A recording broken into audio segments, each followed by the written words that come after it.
Moed Simcha Rabotai, we are continuing with our Mishna Yomi, Masechet Moed Kattan.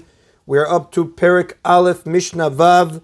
Today's Mishnayot should be Le'elu Nishmat Neria ben Svetlana Aranbayev Nediyahu ben Burcha Israelov Menuchatam Began Eden Amen. And Avdi ben Chaim Lechaim for the Refuah Shenemav Daniel Shalom ben Rosa Betoch Shah Cholei Israel. Although work that serves a public need is permitted on Chol Moed as taught in Mishnah 2, this Mishnah states that it is not permitted in all cases. En chofrin, kuchin, ukvarot b'moed.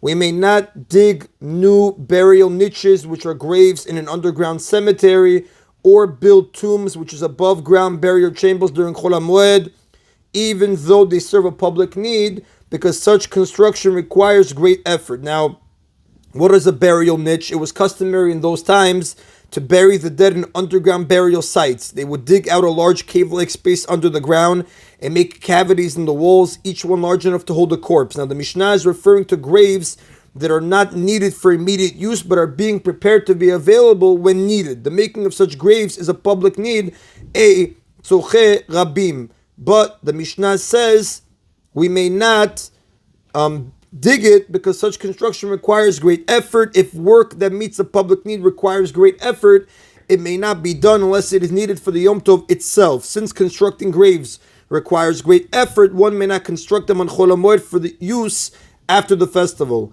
Aval mechanechim et hakuchin b'moed, but we may adjust the size of the existing burial niches during Chol HaMoed because that does not require great effort. Therefore, we have learned of two categories of menacha that are permitted on Chol HaMoed: work that prevents a loss and work that meets a public need. Here the Mishnah teaches another category, work that is needed for the festival itself.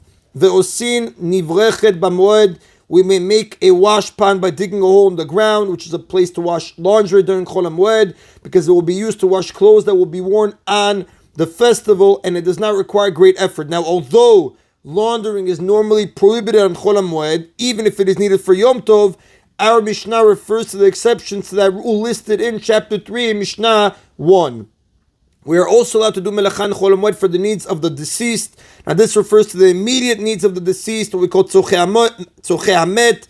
This is a different category from that of the Mishnah's first case, namely making graves that will be used as the need arises, which is classified under communal needs, tzoche rabim. So the Mishnah says, Va'aron im hamet bechatzer. We may make a coffin in the courtyard where the deceased is lying. This is permitted even if one has to saw the boards from raw lumber for the coffin. Since the deceased is nearby, it is obvious to onlookers that the work is being done for his sake. However, the Rav does point out, if the deceased is not in the same courtyard as the construction, the menacha is forbidden because onlookers might think that it is being done for some other purpose and not for the deceased.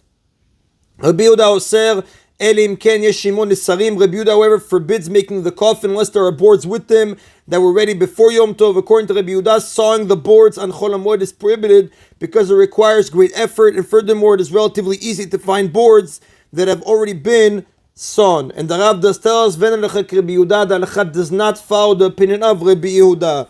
And that is then of Mishnah Vav. Mishnah Zayin continues based on what we learned in Mishnah 5, that certain activities are prohibited on Chol HaMoed because they lead to sadness and reduce the joy we are supposed to feel during the festival. Our Mishnah teaches that even some joyful activities are forbidden lest they distract one from the joy of the festival. We may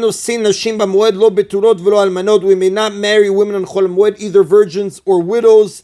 We may not perform yibum. Yibum is when a married man dies, God forbid, childless, and he is survived by one or more brothers from the father. One of the brothers must either take the widow as his wife through a process known as yibum, or free her to marry someone else by performing the ceremony of chalitza. This is spoken about in Sefer Dvarim, chapter 25, verses 5 through 10. Although the yibum results from the first husband's death, which is a tragic event, the new marriage itself is a joyous occasion and is therefore forbidden on Chol HaMoed.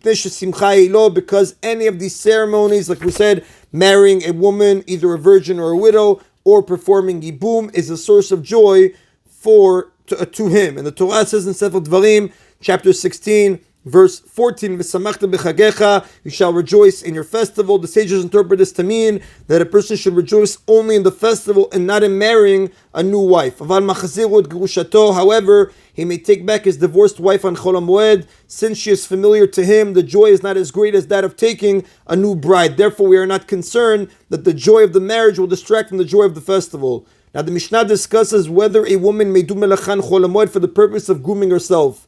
A woman may do her grooming tasks during Chol Moed. For example, she may apply cosmetics and remove unwanted hair because they satisfy a physical need. These acts, although the forbidden melachot, are permitted on Chol Moed because they're considered personal needs and as such are similar to preparing foods. Rabbi Yehuda says, Lo tasud mipnei shenivud hula. She may not apply a paste made of dissolved lime to her skin in order to remove her hair because it defaces her. Although her appearance will be improved when she removes the paste, she will be unhappy until then. Rabbi Yehuda agrees that if the paste can be removed on Chol Moed, she is allowed to apply it. The problem arises where the paste will not be effective unless it is left in place until Yom Tov. In that case, he forbids applying the paste on Chol Moed because the woman will be in an unsightly and unhappy state. The woman will be in an unsightly and unhappy state on Yom Tov, as the Gemara explains on page 9b in Masechet Moed Kattan. And the Rav does tell us, Ven Rabbi Yehuda, the Halacha does not follow the opinion of Rabbi Yehuda. That is an Abotai of today's Mishna Yomi. Everybody shall be Chag Sameach. Baruch Adonai Leolam. Amen v'amen.